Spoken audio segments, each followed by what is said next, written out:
There we go. I removed the bar this time, so I have more space to lean back. There you go, something like that. Yeah, so the movie for October 1st was Smile. Uh, no notes or nothing. This is actually a movie I've seen before, but for the list this month, I have my sister dealing with it, so it's whatever she wants to watch purely.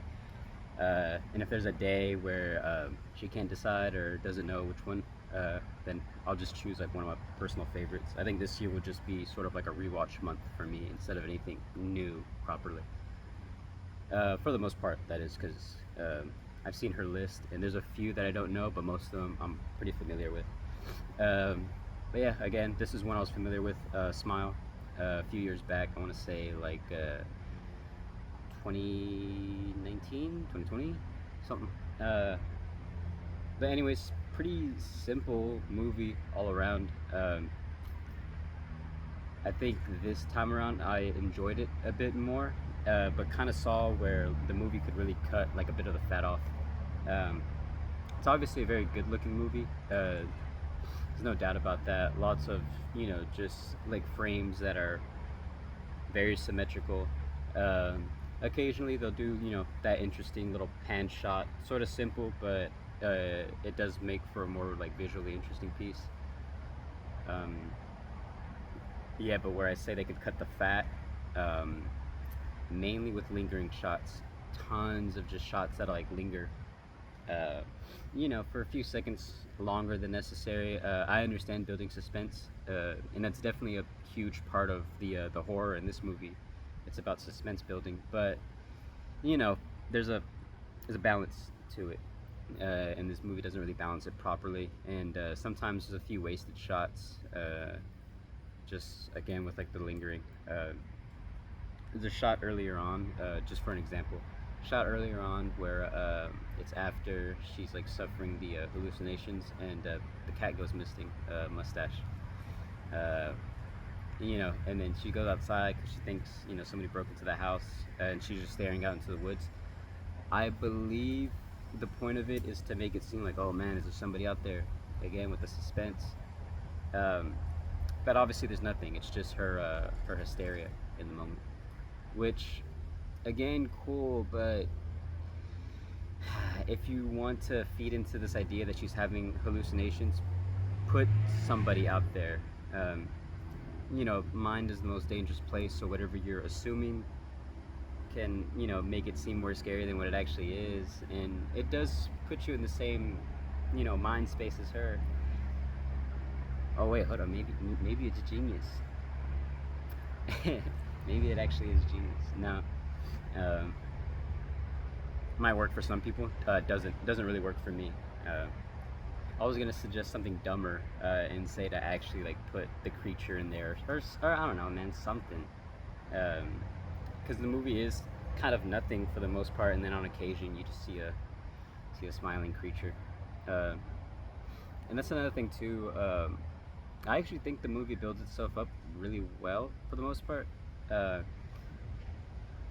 just like introducing you to this character, um, and what she starts going through. But man, there's just like the scene that sticks out to me specifically that I just do not like is whenever she's going back to work again after the kill, or after the first kill, and she sees the initial patient, and he's just like stood upright, smiling at her, and then she walks in the room. She's like, "Hey, what's wrong?" And he starts saying like, "Oh, like you're gonna die. Everybody's gonna die," with the big smile, and he's just like shouting it. Uh, little, little too over the top. Just, just a bit. So over the top, it becomes comical to me, at least. Um, which is weird because I think the acting for the most part is very good, but that scene specifically, it's just too much, uh, and it makes me not very scared of your horror villain. Um, I feel like people who've seen the movie would kind of know, uh, just what I mean whenever I say it's over the top as a butterfly flying around. Um, but I don't know. That's again just personal preference.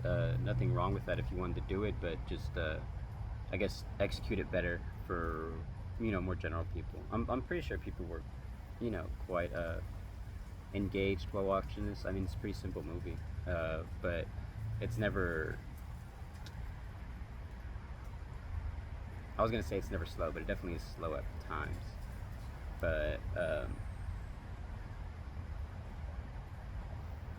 yeah, I think quite honestly, the best scene would just be at the birthday party. Spoiler, I guess.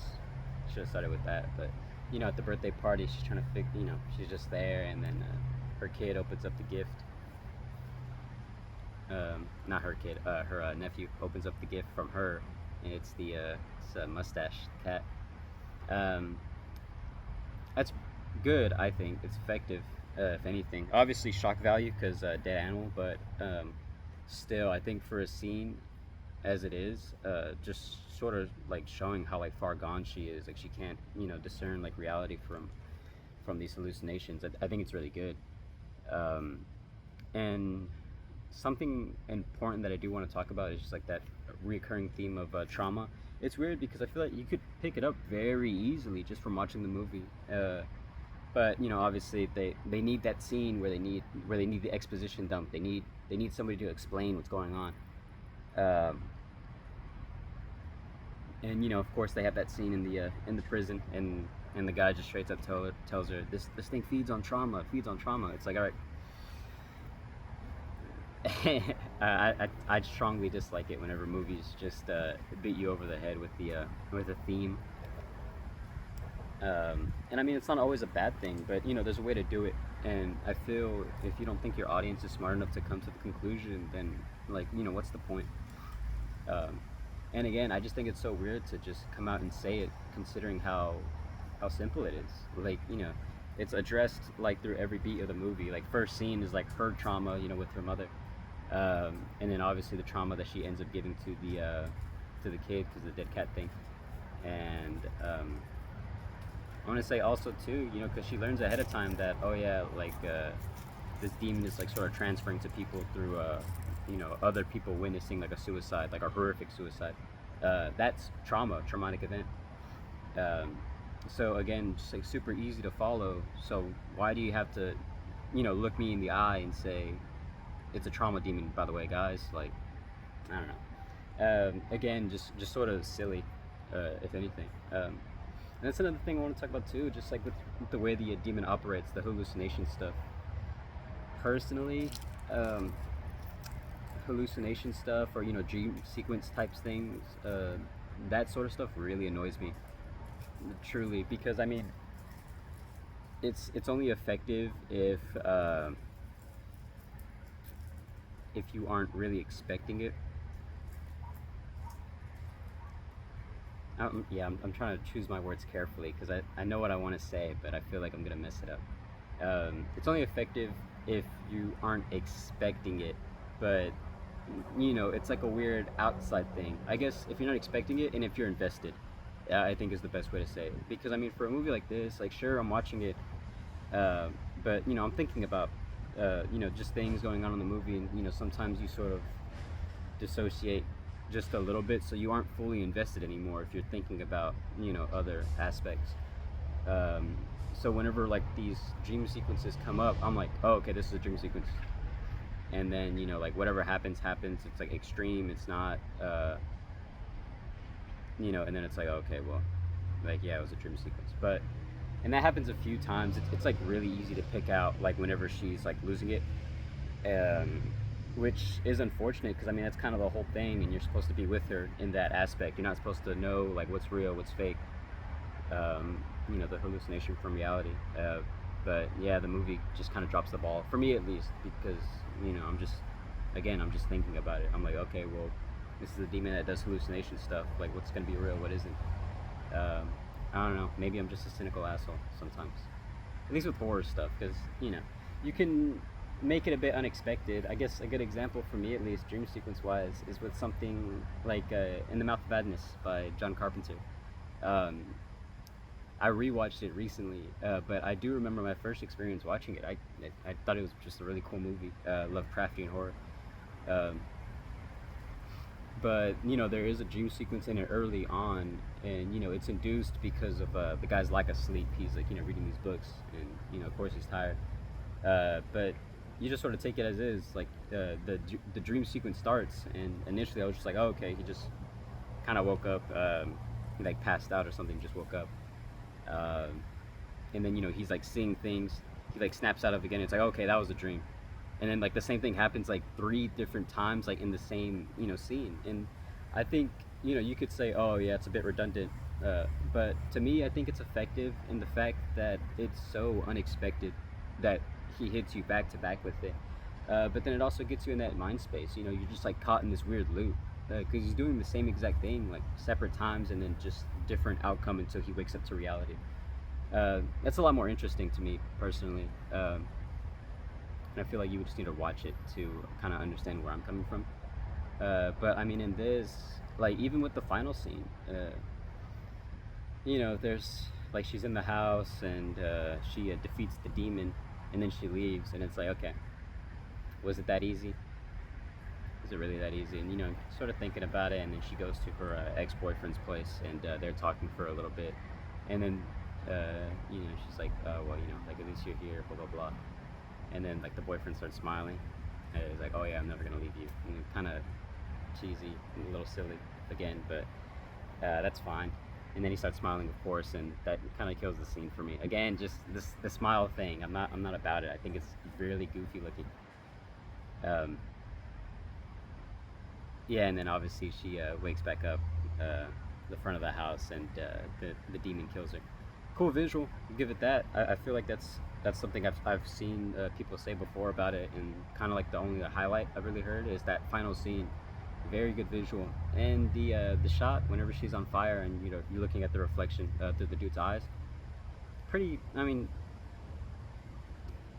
simple, but I think also just as effective, because now that's his trauma, and it's trying to reinforce that idea. Again, just wish they didn't beat you over the head with that aspect. And then also speaking on the theme, I think it's weird too, or not weird, but I'd almost give it points if anything. That the movie kind of subverts the expectation a little bit and makes the ending like a dark ending. Uh, I feel like it would have been really easy to have a defeat the monster trope, and have her like overcome her trauma and properly beat the monster, which is of course what the uh, the initial like hallucination was about. Whenever she like sets the monster on fire and gets away. Um, and like you could have ended the movie like that, and I feel like it would have been decent crowd pleaser, happy ending. But I do like the ending's a bit twisted. She can't overcome the trauma, but then you do think about it, and it's like, okay, so what the message is? You can't overcome the trauma.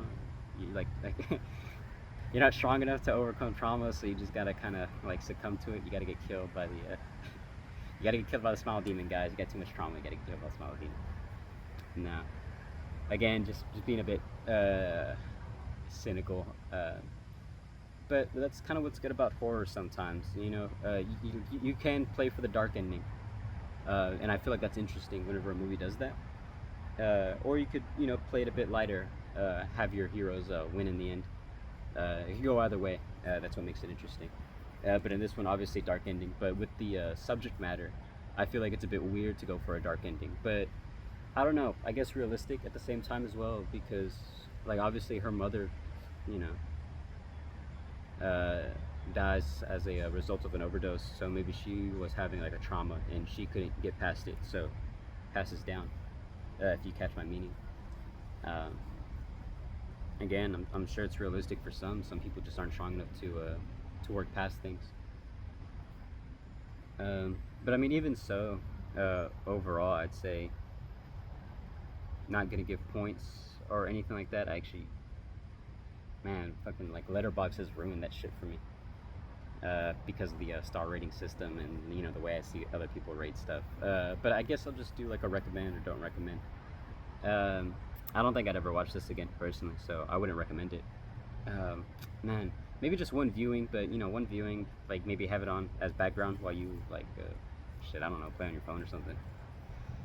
Nah, just kidding. If you're watching a movie, just try to be invested, I guess. I'm personally trying to be better at that, especially when I watch new stuff and stuff that I'm looking forward to. Just sit down, put my phone away, somewhere far away, and just watch and for every movie this month, that's what I'm doing, or that's what I've always done. Is just try to be invested as much as I can. Especially because sometimes too you'll watch like foreign films, horror foreign films. So you got to pay attention to subtitles. Unless you learn the language in a day just so you can watch a movie. Doubtful. Um, yeah, so I'm gonna say not recommend on this one. Uh, Altogether, really. I mean, if you've seen it, then I don't know. You probably didn't give it a second thought, really. I'd assume, there's just better stuff out there. Um, I don't know. Again, it's subjective, really. But me personally, not the biggest fan of it. Again, like does a few decent things, but does that constitute good movie? I don't think so, personally. A lot of my favorite horror, you know, it's good because it sticks, and this one really doesn't stick. Even after that first watch, I watched it, and man, it does the annoying thing too, where it plays like the happy song at the end. It plays the fucking lollipop at the end. Um, Again, like it's just something you can do in horror, just like tonal shifts, something extremely happy, something extremely dark. Uh, but man, it annoys me specifically, especially horror movies that came out. I want to say between like 2017, 2018 to like 2022. There's just a lot of movies that did something like that. I'm thinking like Countdown. You ever seen that? Sort of similar. Uh, Actually, very similar to Countdown. So if you've seen Countdown, you kind of know. But a lot of horror movies kind of fall into that bracket. Maybe at some point I'll explain it a bit more. I'll like try to rewatch a few things just so I can make my example a bit more concrete. But yeah, it's just a trope sort of thing, or like a framework for your story that works extremely well, which is why it's used so often for horror. But I think it's about it. The movie for I guess again, movie for October 1st was Smile. Um, I actually got a lot out of it. I'm surprised. 17 minutes is what I'm recording at right now. That's surprising. I think I said yesterday I was only gonna do maybe about 5 minutes or so, like tops. So I'm surprised I got this much out of it. I mean, I'm kind of rambling about a few like other things outside of the movie, but it's just when you're talking about something again out loud, your mind travels a bit more and you start thinking about other things. I feel like back when I was writing about the movies, like I have a small notebook, like really small, probably like the size of my hand. Uh, but yeah, small notebook. Each page just fill up for the page, and that was the review in essence of the movie. Um, I don't know. So maybe I do just simplify the writing a bit, a bit more. When I'm talking, it's different, definitely. But still enjoyable. I like this a lot. But yeah, so October 1st, Smile. Uh, Again, this is going off on October 2nd, so again, day off. Maybe at some point we'll fix it so it's like on the same day, like review after the movie, just so it's more fresh in my mind and I can think of things off the top of my head a bit better. But I mean, even then, like the day gap, it's not too bad for remembering stuff, so I think it'll still work out. But we'll see. But yeah, I guess that's it. Take care.